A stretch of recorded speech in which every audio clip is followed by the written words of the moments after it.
NEET UG పరీక్షా పత్రం లీకేజ్పై కేంద్ర ప్రభుత్వం వెంటనే సీబీఐ విచారణ చేపించాలని రంగారెడ్డి జిల్లా షాద్నగర్ ఎమ్మెల్యే వీర్లపల్లి శంకర్ డిమాండ్ చేశారు. శుక్రవారం షాద్నగర్లోని క్యాంపు కార్యాలయంలో ఏర్పాటు చేసిన మీడియా సమావేశంలో ఆయన మాట్లాడారు. నీట్ పరీక్షా పత్రం లీకేజ్ ఎంతో బాధాకరమని ఎమ్మెల్యే ఆవేదన వ్యక్తం చేశారు. విద్యార్థుల జీవితాలతో చెలగాటం ఆడుతున్నారని, ఇది మాయని మత్స్య అని మంచి పద్ధతి కాదని ఎమ్మెల్యే అన్నారు.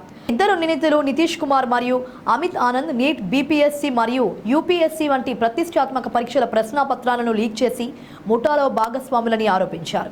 బీహార్లోని దానాపూర్ టౌన్ కౌన్సిల్లో జూనియర్ ఇంజనీర్గా పనిచేస్తున్న సికిందర్ ప్రసాద్ యాదవేందు తమను సంప్రదించినట్లు నితీష్ మరియు ఆనంద్ ఒప్పుకున్నారని ఈ సందర్భంగా మీడియా సమావేశంలో పేర్కొన్నారు.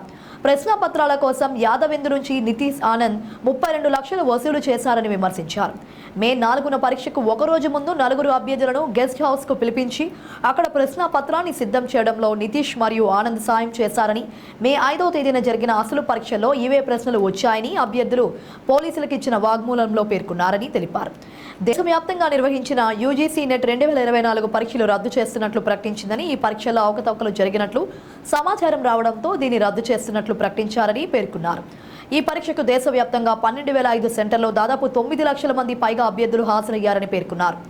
దేశవ్యాప్తంగా నీట్ పరీక్ష తీవ్ర దుమారం రేపుతోందని అన్నారు. ఈ వ్యవహారంలో పోలీసులు ఇప్పటిదాకా ప్రాథమిక ఆధారాలను గుర్తించారని తెలిపారు.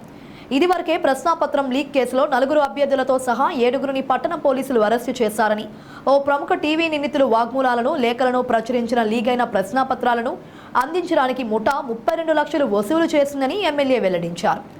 బాధిత గల ప్రభుత్వం ఇలాంటి ప్రశ్నాపత్రాలు లీకేజీలపై నిర్లక్ష్యం వహించకూడదని, వెంటనే సీబీఐ విచారణకు ఆదేశించాలని డిమాండ్ చేశారు. ఆ నీట్ ఎంట్రన్స్ నిర్వహించడంలో పూర్తిగా కేంద్ర ప్రభుత్వం విఫలమయ్యింది. విద్యార్థుల యొక్క జీవితాలతో చెలగాటమాడే విధంగా కూడా ఈ ప్రభుత్వం ప్రవర్తిస్తున్నది. ఎంట్రన్స్ కంటే 24 గంటల ముందే కొన్ని రాష్ట్రాలలో నీట్ ప్రశ్నపత్రిక విడుదలయ్యింది. ఒకే రాష్ట్రంలో 63 మందికి ఒకే ర్యాంక్ రావడం దానికి నిదర్శనం. ఇది ఇంట్రెస్ట్ ప్రశ్నపత్రిక ముందే విడుదలయ్యి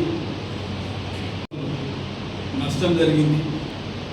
మన రాష్ట్రంలో కూడా చాలామందికి నష్టం జరిగింది. కాబట్టి కాంగ్రెస్ పార్టీ డిమాండ్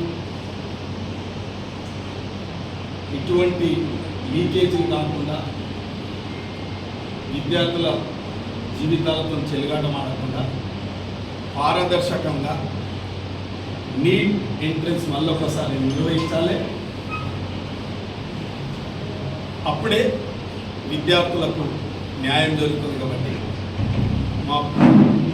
నేను కూడా షాద్నగర్ నియోజకవర్గం తరఫున నా డిమాండ్ ఏంటంటే నీట్ ఎగ్జామ్ మళ్ళీ నిర్వహించాలని